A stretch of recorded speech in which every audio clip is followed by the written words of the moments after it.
I thought I knew what love looked like. Sarah told me she wanted to wait until marriage because of her faith, and I respected that. 3 years I waited, believing we were building something real. I saved up for a ring, planned a future, never pushed her boundaries. Then she left me for Marcus, a wealthy coworker from her company. Within weeks they were sleeping together. Within months they were engaged. And yesterday she texted me saying she made a mistake and wants me back. I sat there staring at that message, feeling this strange mix of anger and disbelief. Before I get into this story, I want to know where you are watching from. Drop your city or country in the comments below. If you have ever felt used or betrayed by someone you trusted completely, hit that like button, because you are not alone in this. And subscribe to this channel, because I share real stories about relationships, betrayal, and most importantly, how to come out stronger on the other side. Trust me, what happened next changed everything I thought I knew about love, respect, and my own worth. Here is how it all started. I met Sarah at a charity event my company hosted about 4 years ago. I was working in marketing for a mid-sized firm, nothing fancy but steady work that paid the bills. Sarah worked in human resources for a major tech corporation downtown, one of those companies with a glass building and a cafeteria that looked like a restaurant. She was 26, I was 27. She was not particularly tall, had long brown hair that fell past her shoulders, and these warm hazel eyes that seemed to light up when she smiled. There was something gentle about her, something that made her seem thoughtful and serious about life in a way I found refreshing. We ended up talking about volunteer work that night.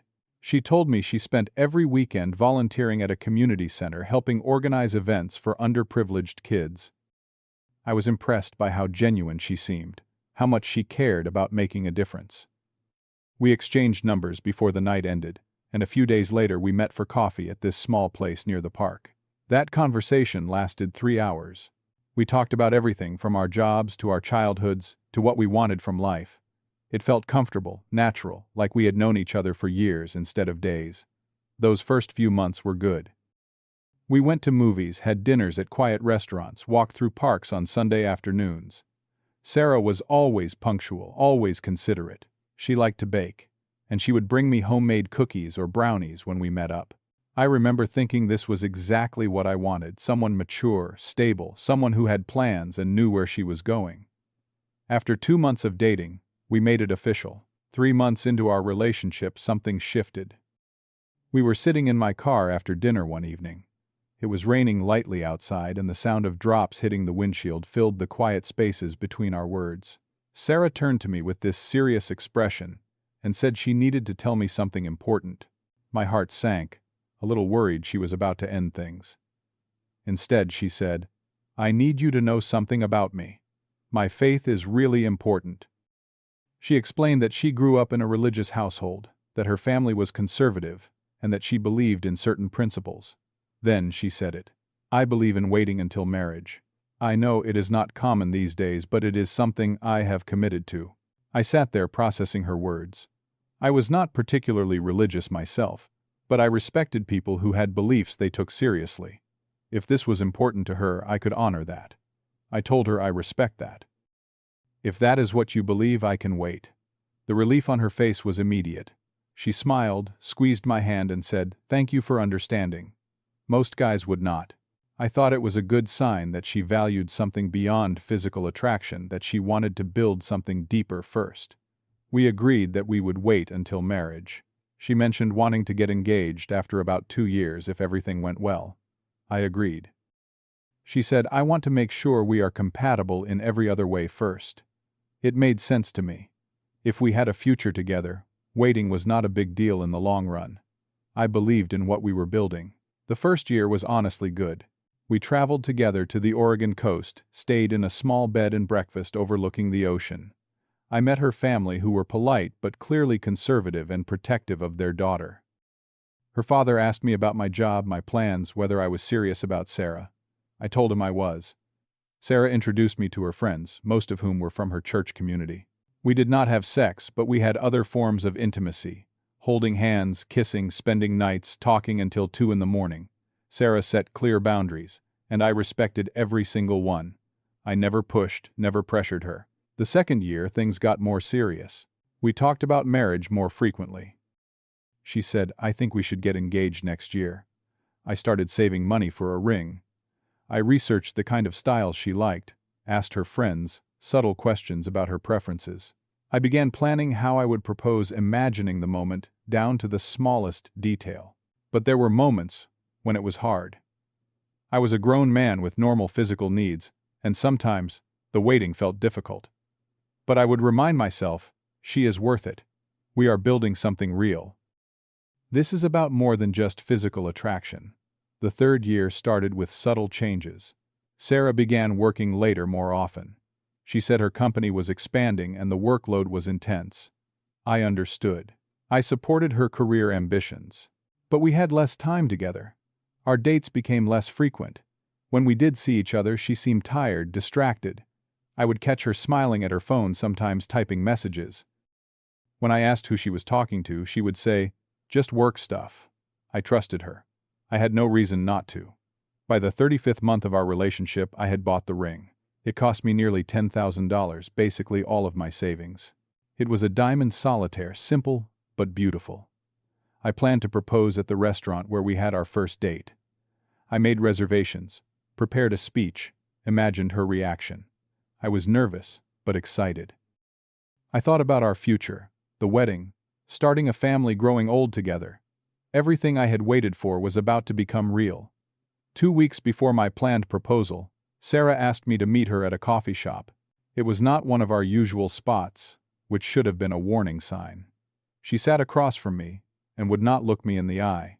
Then she said, "We need to talk." Those 4 words that always mean something bad is coming. She told me, "I think we need to take a break. I need space to figure things out." I was stunned. What? Why? I thought we were happy. I thought we were planning. I almost mentioned the ring but stopped myself. She said, I am not sure anymore. About us. About everything." She would not give me a clear explanation. She said, "I am sorry. I need time alone."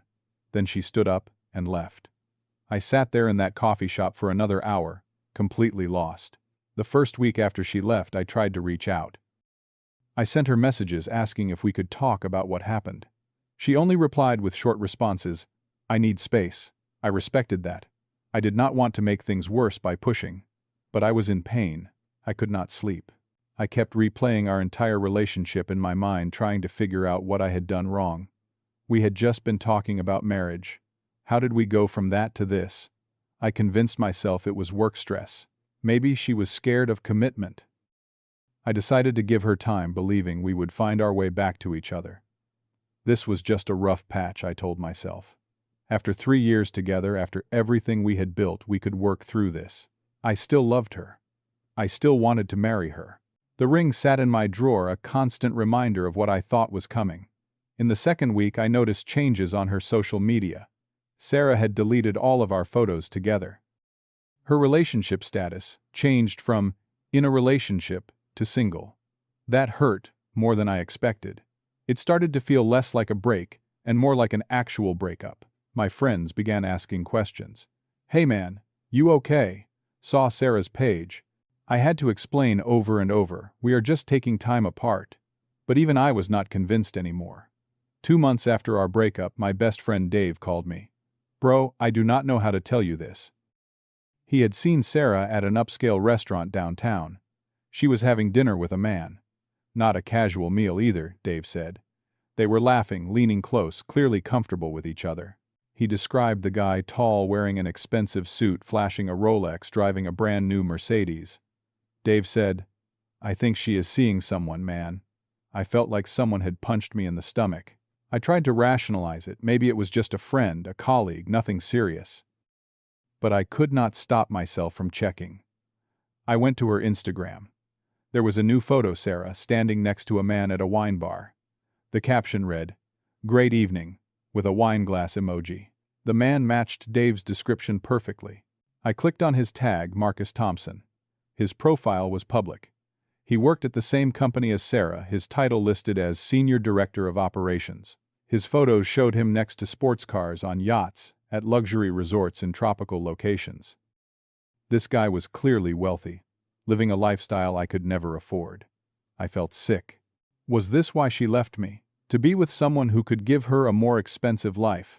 3 years, I had respected her boundaries, her beliefs, her need to wait. I had saved every penny for a ring. I had planned a future. And she just needed 2 months to move on to someone else, someone richer. I felt like a fool. Like everything we had was meaningless. 2 weeks later I got a text from an unknown number.